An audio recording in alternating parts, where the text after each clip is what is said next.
Le module don que nous voyons ici a deux sections, un tableau de bord et une page liste des dons qui nous permet de gérer les dons, puis d'avoir la liste de tous les dons qu'on a reçus et d'en ajouter des dons manuellement. Donc dans le tableau de bord, nous avons plusieurs statistiques et ici on voit la totalité des dons qui sont enregistrés dans le système, mais si nous voulons, nous pouvons filtrer cette page-là pour voir par exemple dans un mois spécifique combien de dons on a reçus et qui ont été les donateurs.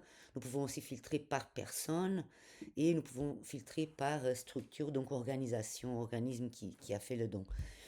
Donc ici, par exemple, nous voyons qu'il y a un total de 4 dons enregistrés dans le système. On voit quel est le pourcentage de dons personnels versus dons au nom d'un organisme. Nous pouvons cliquer dessus pour avoir les détails, pour savoir c'est qui les donateurs, et nous pouvons ouvrir la fiche du don pour avoir plus de détails. Euh, et nous avons aussi un graphique qui nous montre combien de dons personnels et les montants des dons personnels et des dons au nom d'un organisme que nous avons reçus. Et donc aussi, nous pouvons cliquer dessus, puis avoir toutes les données relatives à ces à ces dons-là. Ici en bas, on a un graphique qui nous donne les montants euh, par donateur. Donc pareil, nous pouvons cliquer dessus pour avoir plus de détails. Et ici, un tableau qui nous donne le nombre de donations par année.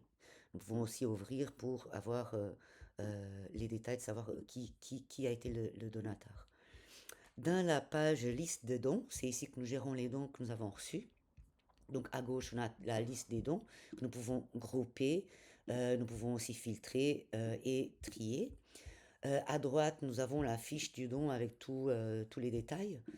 Euh, Par rapport à la façon dont les dons sont enregistrés dans notre système, il y a deux façons. Je peux ajouter des dons à l'interne manuellement en cliquant sur le plus pour ajouter un achat.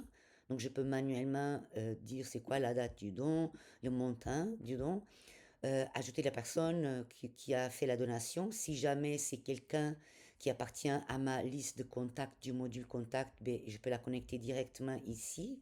Si jamais elle n'existe pas ou je veux modifier l'adresse ou le courriel parce que ça a changé, j'ai juste à remplir les données ici et le système il va soit créer automatiquement le nouveau contact dans mon module contact individu, soit le mettre à jour avec les données que j'ai mis ici.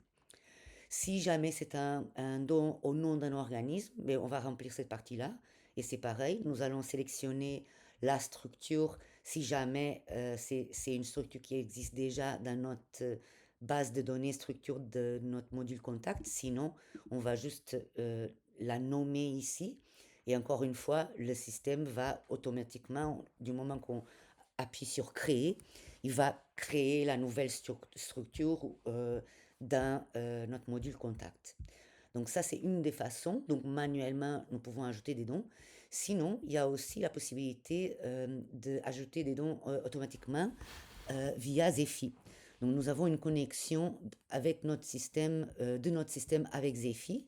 Donc si nous créons un formulaire Zephy pour les dons que nous pouvons intégrer dans notre site web via un lien, etc., quand la personne remplit et fait son don via Zephy, ben, le don va automatiquement rentrer dans notre liste de dons.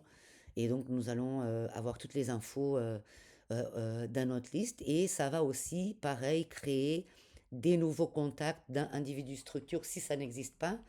Si jamais ça existe, le système le détecte, puis il va juste mettre à jour si c'est le cas, sinon on va le laisser tel quel. Donc tout est connecté, puis mis à jour automatiquement.